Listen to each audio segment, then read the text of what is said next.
Assalamualaikum warahmatullahi wabarakatuh. Hai pemirsa setia kasus Subang hari ini, bagaimana kabar kalian? Insya Allah pasti sehat semua. Sebelum kita ke pokok pembahasan, kami sangat bersyukur ya, kepada kalian yang telah mengklik video ini, yang artinya, kami yakin kalau kalian masih penasaran terkait siapa pelaku pembunuhan ibu dan anak di Subang, dan kalau begitu mari kita kawal sama-sama kasus pembunuhan Subang ini sampai terungkap. Kesaksian Danu terkait nasi goreng diungkap, kuasa hukum serahkan kepada polisi. Subang terbaru hari ini Sabtu tanggal 29 November tahun 2021. Kuasa hukum Danu memberikan bantahan terkait adanya tuduhan kepada Danu, yang disebut-sebut sebagai orang yang membawa nasi goreng pada malam sebelum kejadian pembunuhan Amalia dan Tuti, tanggal 18 Agustus tahun 2021.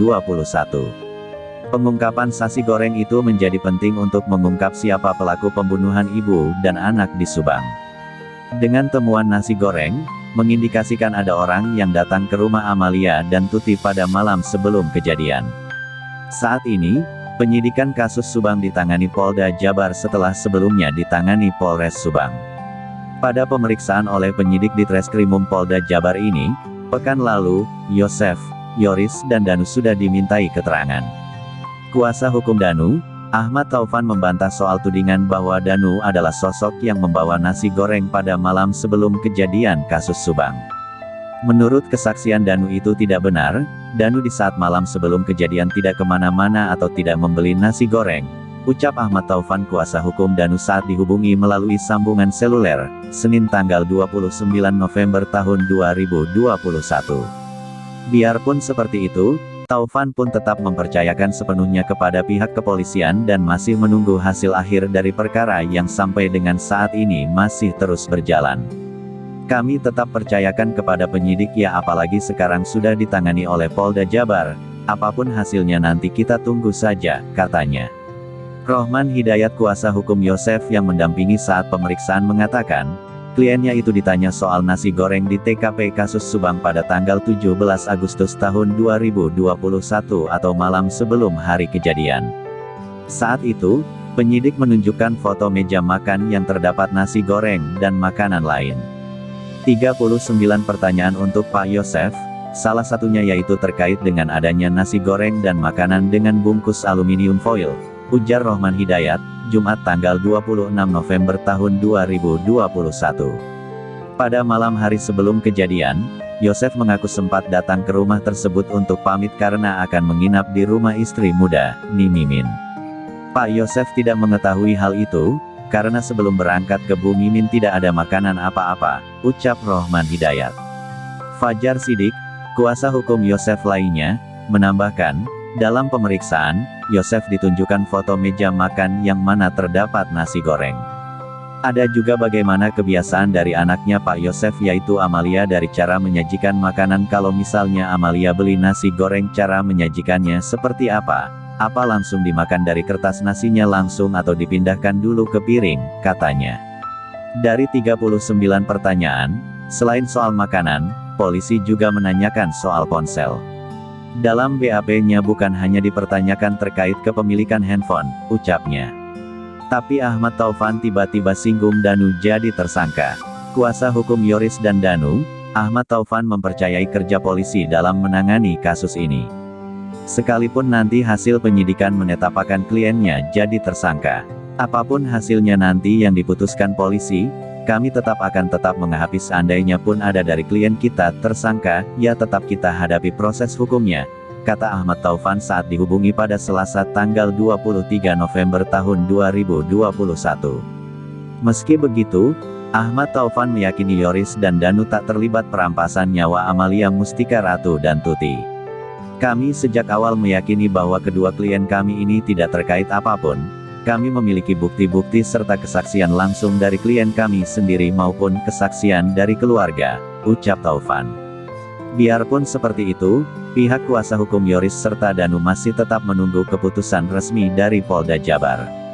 Yoris dan Danu sendiri selama kasus ini disidik, disebut-sebut jadi saksi kunci.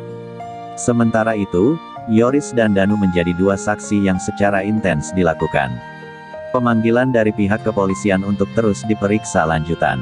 Selama proses penanganan kasus ini, Tribun mencatat ada sejumlah kejanggalan terkait pelaku yang tega merampas nyawa anak dan ibu tersebut.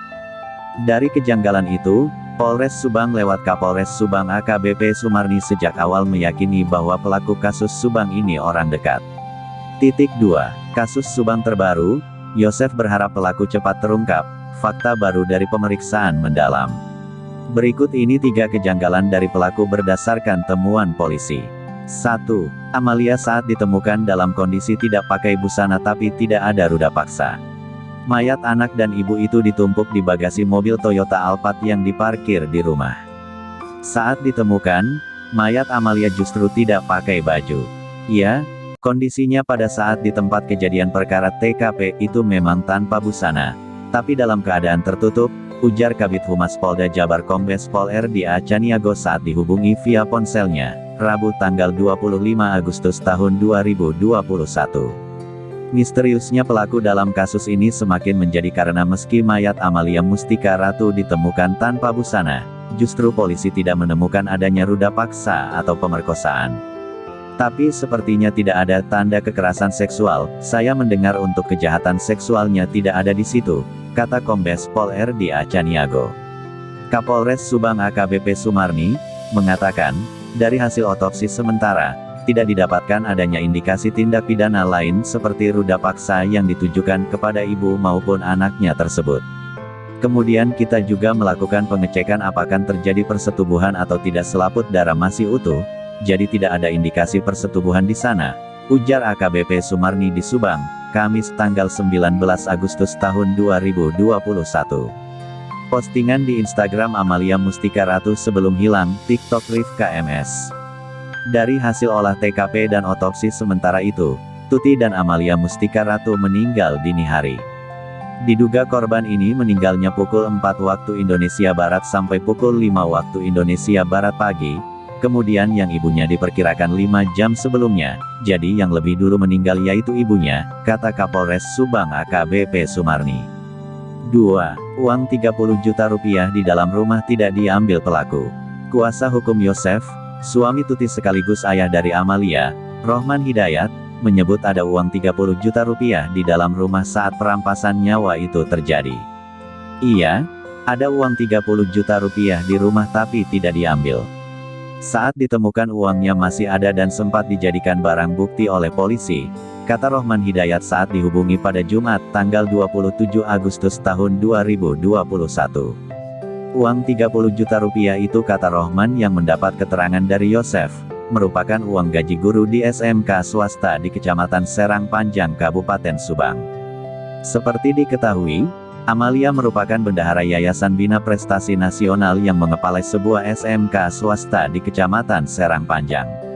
Itu uang gaji guru. Sempat dijadikan barang bukti oleh polisi namun pada tanggal 25 Agustus tahun 2021 sudah dikembalikan ke Pak Yosef. Sudah ada tanda terimanya, ucap dia.